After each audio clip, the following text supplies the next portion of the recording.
Речиси половина од анкетираните компании најавуваат дека ќе отпуштаат работници ако ликвидноста не се зголеми, а кризата продолжи со ова темпо. Ова го покажуваат анкетите на Стопанската комора направени во околу 10.000 главно мали и средни предпријатија.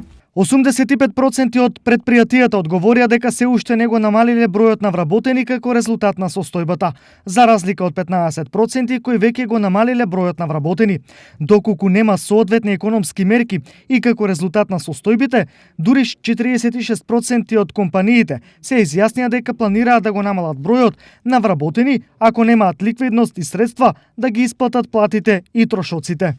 Истакна Благоја Грозданов, член на управниот одбор на Сојузот на стопански комори. Во анкетата со околу 7% учествуваат и компаниите од источниот регион или околу 700 компании. Според овој процент за отпуштање размислуваат најмалку 300 овдешни стопанственици. Според дејноста, предпријатијата припаѓаат на секторите угостителство, производство и преработка, сметководство и финансии, трговија, услуги, градежништво, туризам, здравство, транспорт и логистика и земјоделие.